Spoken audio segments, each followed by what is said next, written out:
我们先看这组让人心惊肉跳的最新数据，就在这2天，白银刚冲到每盎司 95.89 美元的历史天价，结果转头就崩了，盘中一度跳水超过 5%， 直接砸回到90美元附近。这意味着什么？如果你在高点加了杠杆，可能几分钟内你的本金就烧光了。最近这2天白银的走势真的只能用惨烈2个字来形容。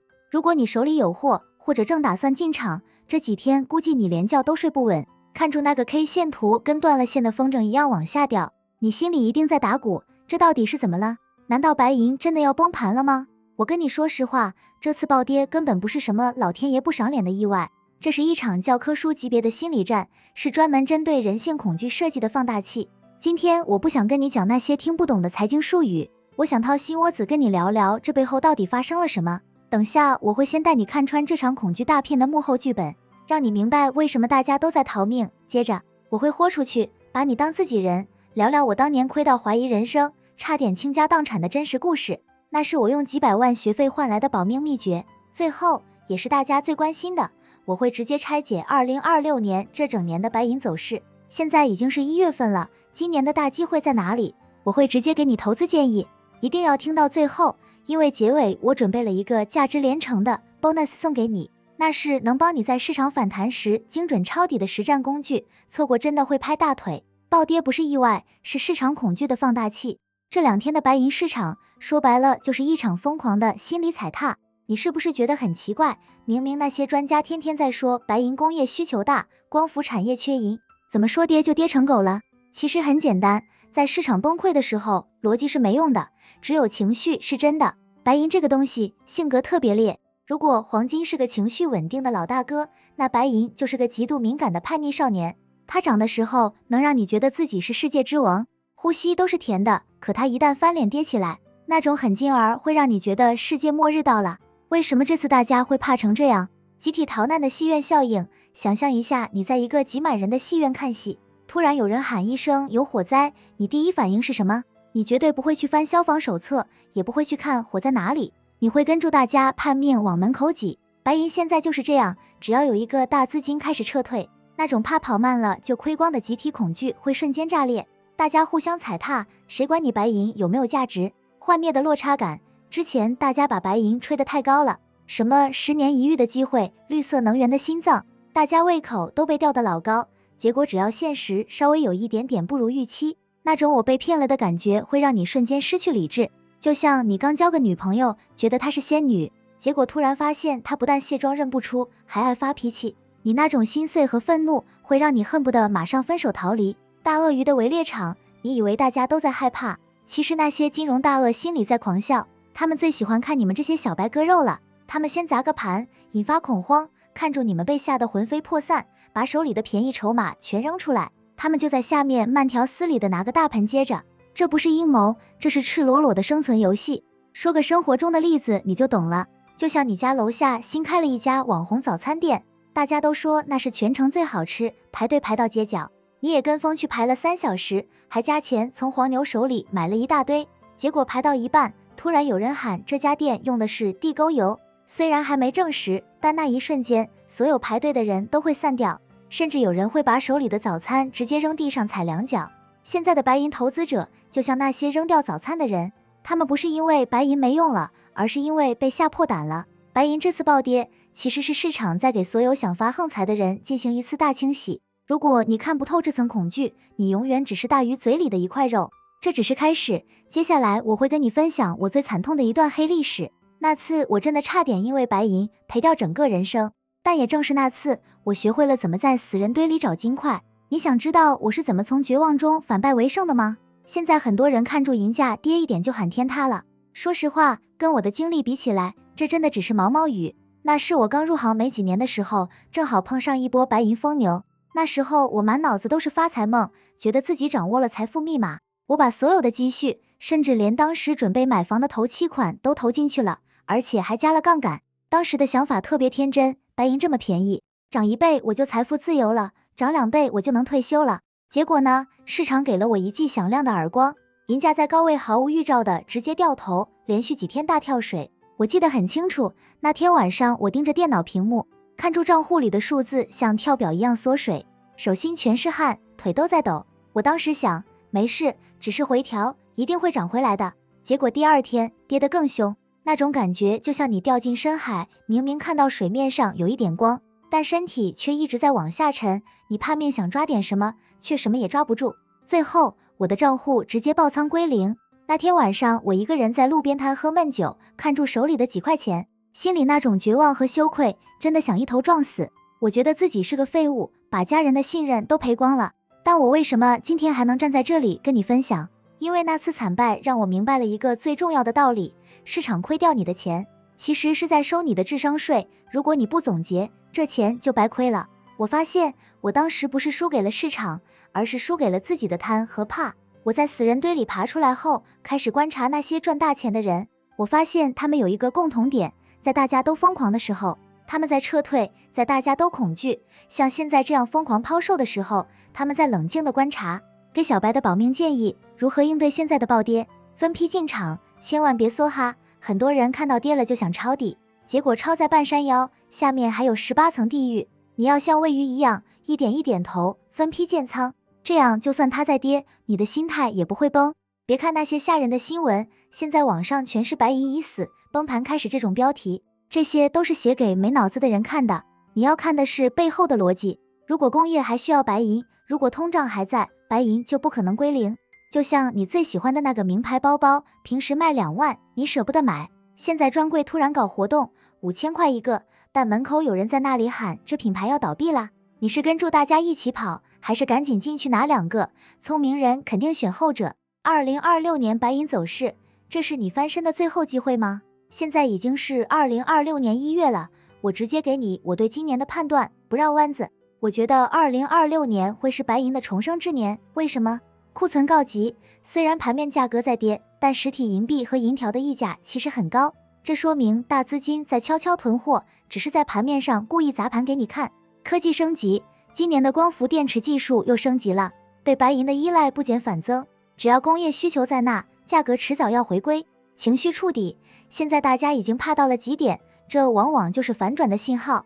我的投资建议是，如果你是小白，今年不要碰杠杆，不要碰期货，老老实实的买实物银，或者那种1:1挂钩的基金。现在这个价位，其实是老天爷给那些之前没赶上车的人补的一张票。实话实说，现在的市况比当年还要疯狂。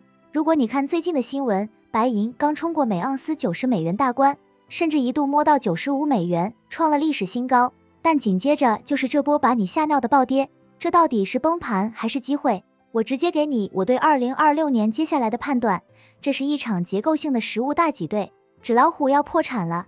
以前市场上交易的大多是纸白银，那是合约，不是真的银子。但今年不一样，大家开始发现交易所里的实体银条快被搬空了，租借利率飙到 8%， 这说明什么？说明大鳄鱼们不再相信纸上的数字，他们在抢实物，硬需求挡不住。今年的光伏电池、AI 服务器还有电动车，哪一个不需要白银？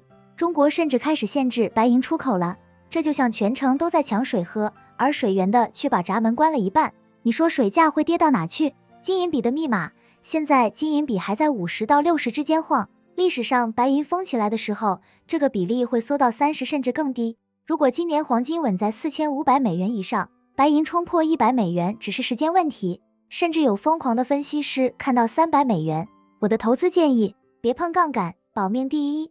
2026年的波动会大到让你怀疑人生，哪怕你看对了方向，一个10%的回调就能让你爆仓。分批喂鱼法，别想着一次买在最低点，要把资金分成5份、10份，每跌 5% 买一点。就像去超市买打折鸡蛋，你不知道明天会不会更便宜，但今天的价格已经比昨天划算了，那就先拿一点。首选实物或1:1产品，拿在手里的才是银子，屏幕上的只是数字。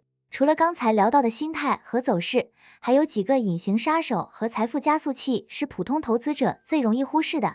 如果这几点你没弄明白，前面赚再多，最后可能都会赔在细节上。第一，别死在隐形手续费上。很多人买白银只看盘面价格，但我告诉你，实物白银是有溢价的。如果你去银楼或银行买银条，买入价可能比国际盘高 10%， 卖出价又低 5%。这意味着什么？意味着银价得先涨 15%， 你才刚保本。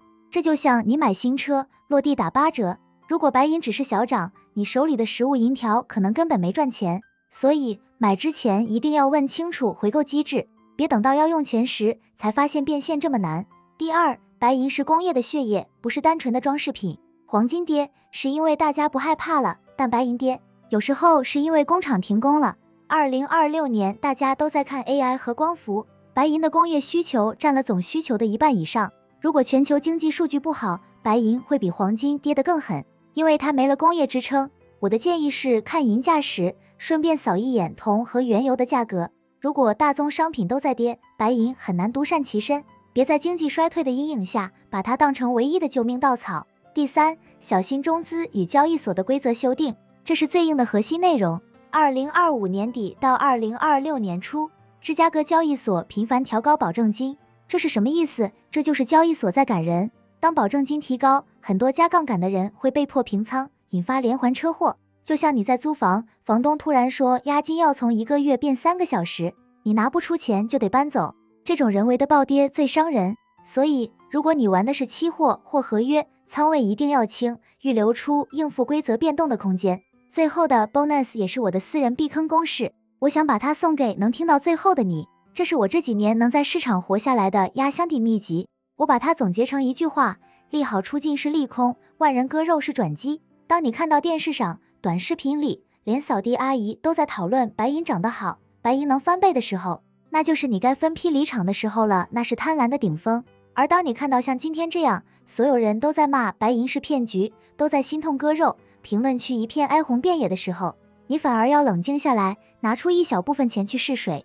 你可以去查一下纽约商品交易所库存数据和白银租赁利率，如果价格在跌，但库存也在疯狂减少，利率还在往上冲，那这就是大户在暴力洗盘，他们在用暴跌吓跑你，然后在暗地里搬走银条。2026年财富不会消失，它只是从胆小的人手里流向了有耐心、看透了人性恐惧的人心里。光有这个心态公式还不够，你还需要一套具体的防御体系来落地。我把它叫做白银334避险大法。首先，你要有 30% 配置实物，放在家里或保险箱，这是应对极端地缘政治风险的末日准备。不管价格怎么跌，这部分永远是你的底气。接着，你要有 30% 配置流动性强的 ETF， 比如 SLV， 这部分是为了让你随时能变现去抄底，或者在涨高时快速止盈。最后，也是最重要的一点，你要有 40% 留作现金或短期债券，这最重要。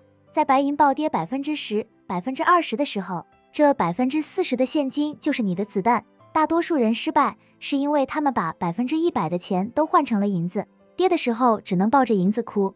而聪明人手里永远有子弹，这就是恐惧放大器失效，财富开始增长的秘密。最后，我还是要像老朋友一样提醒你一句，投资这件事，说到底是每个人自己的修炼。我今天分享的这些，全是我这10几年在市场里摸爬滚打，用真金白银换来的个人心得和观点。虽然我对2026年的白银很有信心，但这并不构成任何绝对的投资建议。市场是会呼吸的，它有它自己的脾气，没有人能100%预测未来。白银的波动性你也看到了，它能让你飞，也能让你摔得很疼。所以你在进场之前，一定要先衡量自己的心脏够不够强大，用掉的钱是不是你的保命钱。投资有风险，入市真的要谨慎，所有的决定最后还是要靠你自己做主，盈亏自负。好了，今天的钱货就分享到这里。听完我分析这场恐惧放大器和2026年的走势，你现在是觉得白银跌到了黄金坑，准备分批进场呢？还是觉得风险太大，打算再观察看看？或者是你手里正套着货，心里正慌的不行？别憋在心里，赶快在评论区留言告诉我你的看法，或者分享一下你的投资故事，我会尽量回复大家的。如果你觉得今天这期内容有帮你平复焦虑，或者让你对市场有了新的认识，请一定要帮我点赞、关注，并把这部视频分享给你身边也在玩投资的朋友。你的支持就是我持续更新、揭开更多财富真相的动力。这里是赚钱角度，我们下期视频再见。祝大家在2026年都能稳扎稳打，口袋满满，拜拜。